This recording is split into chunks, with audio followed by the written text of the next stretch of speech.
आज की वीडियो में बात करेंगे कि आप बिहार आईटीआई का जो रैंक कार्ड होता है किस तरह से डाउनलोड कर सकते हैं। यहाँ पर आप देखेंगे कि आईटीआई का जो रैंक कार्ड है उसका लिंक आ चुका है।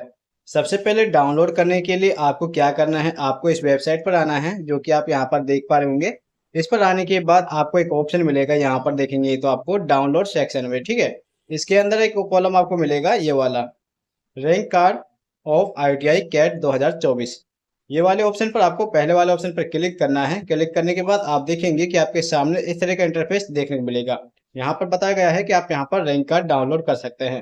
पर यहाँ पर रैंक कार्ड डाउनलोड करने के लिए भी दो लिंक दिए गए हैं। सबसे पहले आपको डिस्ट्रिक्ट वाइज रैंक कार्ड मिलेगा, आपको इसी वाले कॉलम पर क्लिक करना है, ना कि आपको ओपन वाले इस वाले ऑप्शन पर आपको क्लिक नहीं करना है, ठीक है।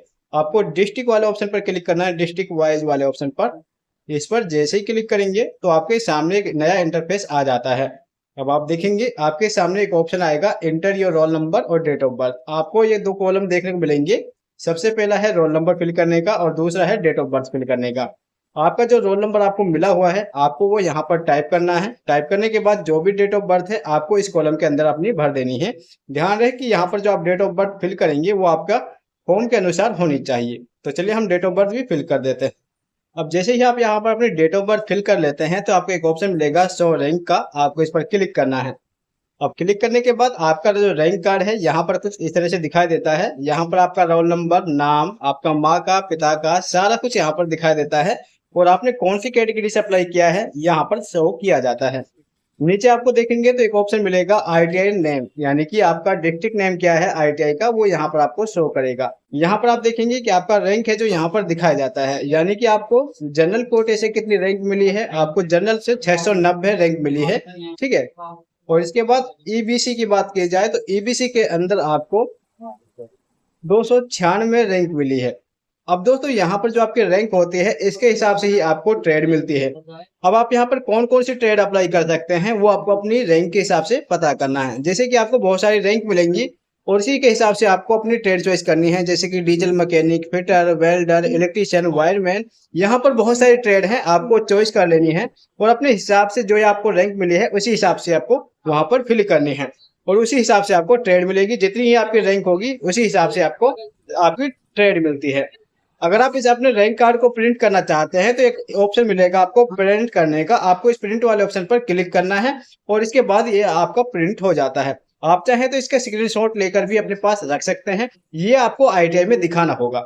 इसके बाद दोस्तों आपको अपनी आईटीआई में जाना है और अपने डॉक्यूमेंट वेरिफिकेशन कराने होते हैं। तो चलिए बात कर लेते हैं डॉक्यूमेंट के लिए आपको कौन कौन से वहां पर वेरीफाई कराने होते हैं।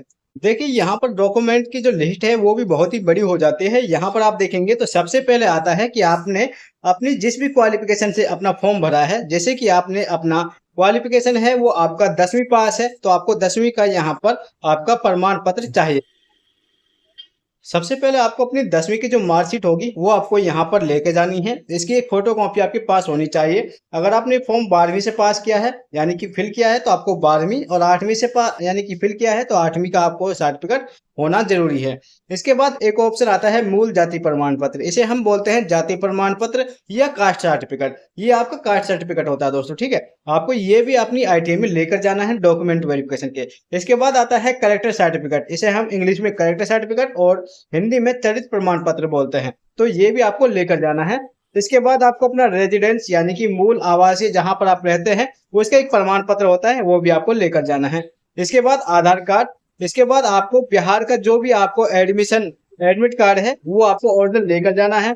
पासपोर्ट साइज फोटो लेकर जाने आपको, ठीक है। कम से कम आपका जो पासपोर्ट साइज फोटो है उसकी संख्या 6 होनी चाहिए, यानी कि करीबन आपके पास 6 पासपोर्ट साइज के फोटो होना बहुत ही जरूरी होता है, जो कि आपने एडमिट कार्ड पर लगाए होते हैं वही फोटो आपको यहाँ पर चाहिए।